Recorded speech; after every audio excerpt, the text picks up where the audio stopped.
Now for the part 2 of this video, we have another method in computing for the solid revolution or the volume of a solid revolution. Aside from a circular disk method, we have what we call the washer method, in which washer method is applicable when we have a hollow portion in our solid. Like for example, this one, if we have this area bounded by this curve Rx, okay, and this area here is revolved about the y-axis, then we could come up with the solid revolution. Okay, this one, if you try to imagine the solid that we could form by rotating this area, then we can compute the volume by putting a washer on every sections of our solid figure. So we use washer instead of a cylinder or a circular disc, since again, if we rotate this one, we could have a hollow portion, which is this one. This is hollow. Okay, that one. So again, if in this case that we have a hollow in our solid, then we use washer. Now, the same as with the cylindrical disc, we need to compute for its volume. So we need to have the volume of our washer. Again, a washer, it is just a volume of a cylinder. However, there's an hollow in our cylinder, like this one, in which this portion here, this hollow all throughout from the top to the bottom surface. Now, in order to compute for the volume of the cylinder, hollow cylinder, then we need to compute the volume of the bigger cylinder minus the volume of the hollow, in which our volume is equal to the volume, let's say the bigger cylinder, the entire cylinder is, we have volume 1 minus volume 2, this is the volume of the hollow. So we have the volume of our cylinder. Now, since this is cylinder, we have pi r, let's say r1 squared h. Our r1 here, that is from the center to the outside surface, let's say that's r1, times the height, this one is the height, okay, minus the volume of the hollow, and the volume of hollow here, there is a radius, let's say that's r2, the radius 2, then we have pi r sub 2 squared times h, the same height. So we have our volume of our cylinder with hollow is pi. We can factor out pi h since they are the same. So we have the remaining is r sub 1 squared minus r sub 2 squared. So this is our radius. Okay, r1, that is the outside radius, r2, that's the inside radius. So this is the volume of our cylinder hollow, this one here. So therefore, we can use that volume of washer in creating an integration or function for our integration. Okay, let's try to solve an example. The area bounded by curve x squared is equal to 2y, y is equal to 8, and x is equal to 0. Find the volume generated when it is revolved about the x-axis. So this is the same as with our first example in the first part of this video. So we have a parabolic, which is x squared is equal to 2y, and this is opening upward since we have our x here being raised to the 2 and positive 2y. So therefore, this is concave upward.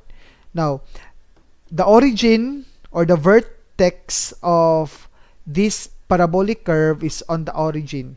Okay, since we have our h and k here, which is equal to 0. From our general equation of the parabola, that is x minus h squared is equal to plus minus 4a y minus k.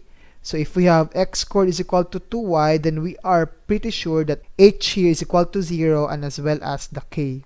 So we have the vertex xy at 0, 0, or at the origin. So let's plot this x squared is equal to 2y in our Cartesian plane, which is this one. We have the equation of this parabolic curve, x squared is equal to 2y.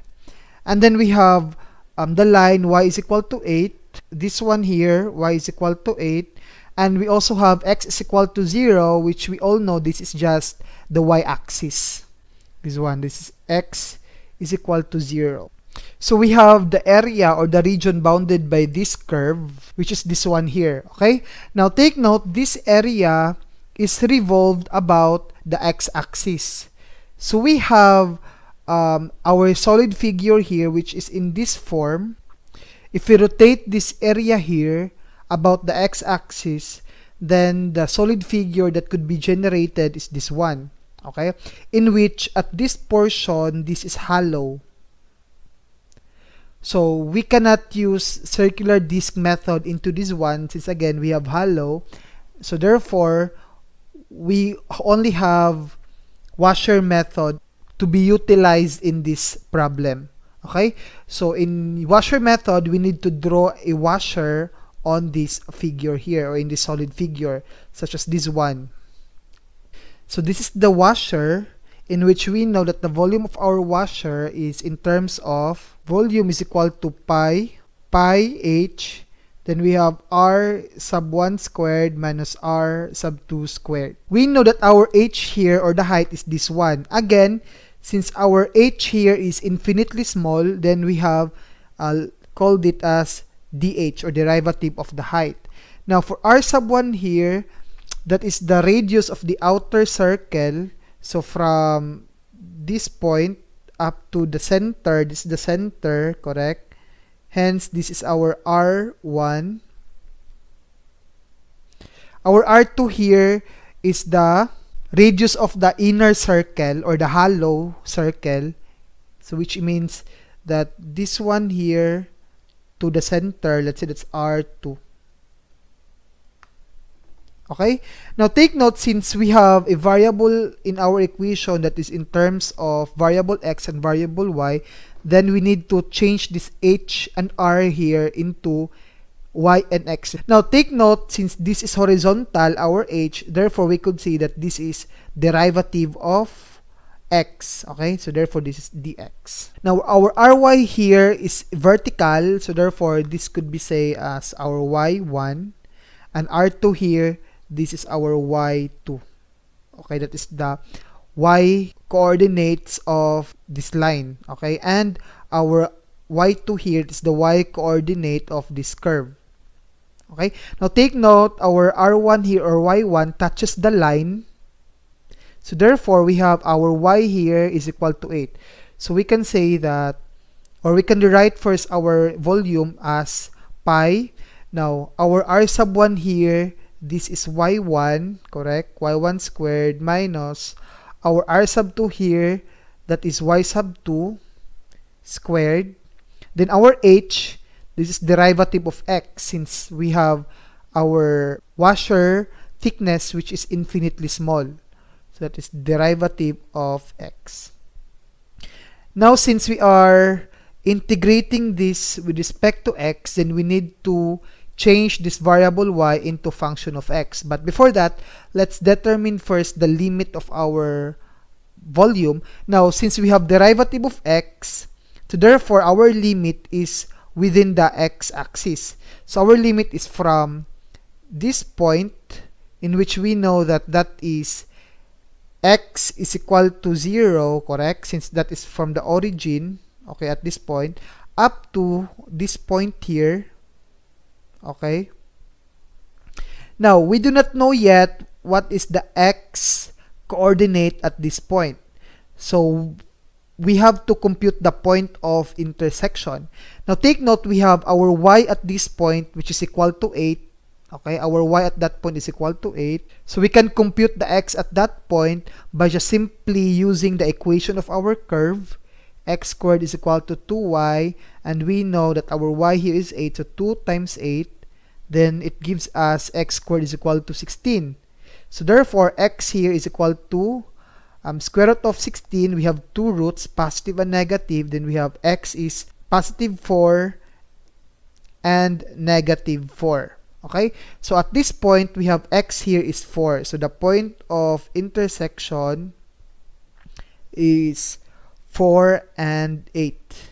So therefore, we have the limit from 0 at this point to 4 at this point. Okay, so we have the limit from 0 to 4. So let's continue. We have 0 to 4 pi. Now our y sub 1 here is the radius of our outer circle, and we know that y sub 1 touches our line, and then our line has the value of y is equal to 8. So we set that as 8 squared, correct? Minus y sub 2 here, that is the radius 2, and our y sub 2 touches the curve at this point. Now we know that our curve has an equation of x squared is equal to 2y, so we can express that in terms of function of x. So we have y is equal to x squared over 2, correct? So we have our y here, which is x squared over 2. Now take note, our y here is being raised to the 2, so we need to raise it to 2. Then we have dx. So our volume here is equal to, then we can further integrate this one. We can take pi outside of our integration. Then we have 64 minus x raised to the 4th over 4. Okay, then we have dx. So therefore we have v volume here, that is 64 pi x minus x fifth, that is in pi, over 20. Okay, then we have the limit from 0 to 4. We have our v here, which is equal to 643.398, and this is in cubic units. And this is the volume generated by revolving the area bounded by x squared is equal to 2y, y is equal to 8, and y-axis about the x-axis. And then we have another example, two curves having an equation of x squared is equal to 4y and y squared is equal to 4x intersect each other. Compute the volume of a solid generated if we revolve the area about the x equal to 0. So we have two parabolic curve here, which is x squared is equal to 4y and y squared is equal to 4x, and the area bounded by these curves is revolved around or about x is equal to 0. Wherein at our x equal to 0 here, this is the y-axis, correct? So let's try to plot first our equation in our Cartesian plane. Now we have the equation x squared is equal to 4y. With this equation, we know that our vertex here is at coordinates 0, 0, or at the origin, and this is opening upward since we have positive 4y. And then the second parabolic equation is y squared is equal to 4x, and since again we know that the vertex of this parabolic curve is at the origin, okay, and this is opening rightward since we have positive. So let's plot this in our Cartesian plane. We have, this would be our graph. Now this red one here, this is the curve, parabolic curve having an equation of x squared is equal to 4y and the vertex at the origin 0, 0. Now this blue one here, this is the equation of the curve y squared is equal to 4x. Okay, now take note, we have point of intersection at this point here. Now we need to compute its point of intersection so that we could determine the limit of our integration. So how are we going to compute for the point of intersection? Now we know that they have common y and common x at this point. So we have we can use substitution method. X squared is equal to 4y, y squared is equal to 4x. Now we know that their value of x's are equal and their value of y's are also equal. So therefore we can equate this as using either of these two relationship. Okay, so let's try to use x equal to x. Now we know that this x here is equal to 4y, correct? This is the x. And then the x here in the second equation is in terms of y squared over 4. So we can equate this one, then we have square root of 4y is equal to y squared over 4. So we have the value of y here, which is, by further evaluating the equation, we have 4y is equal to squared of y squared 4 raised to the 2. Then we have 4y is equal to y to the 4th over 16. Okay? Then we have 4 times 16. It gives us 64y is equal to y to the 4th. Then we can cancel y here. Okay, and the remaining in the other side is only 3 y cubed. Then we have y cubed is equal to 64, or therefore y here is equal to cube root of 64, and this gives us 4. So therefore the y coordinate of the point of intersection is 4. Then by substituting the value of y in our equation, either of these two equations, then we could come up with the value of x.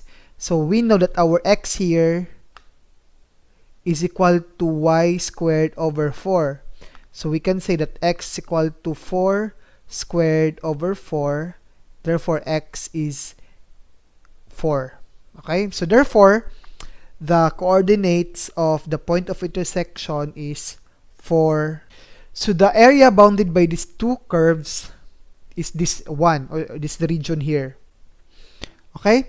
Now, take note that this region or this area was revolved about the y-axis. So our y-axis is this one. So if we revolve this area here, then we would have this solid figure. So this would be the result of revolving this area about the y-axis. Now, in this case, we cannot use circular disc method since again we have hollow portion in our solid. So therefore, the only method that we can use to this one is by using washer method. So in washer method, again, it is just a cylindrical figure having a hollow inside. So again, if we revolve the area about the y-axis, we could have this figure here, and the only method that we can use to compute for the volume of the solid is using the washer method. Okay, in which in our washer, this one is just a cylindrical or a disc having a hollow inside. So now we know that the volume of our washer is equal to pi times the r sub 1 squared. This is the outside radius minus the r sub 2 squared times the h. In some books, outside diameter or outside radius is expressed as r sub 2, but in this video, in this lesson, I expressed r sub 1 here as the outside radius. Okay, now we know that our outside radius here is this one. This is r1, and then r sub 2 here, that is the inside radius. In some book it is the outside, so therefore this one is the r2 or the inside radius. Now our height here is this one, the thickness of our washer. Again, since this is infinitesimal, then we have derivative of the height.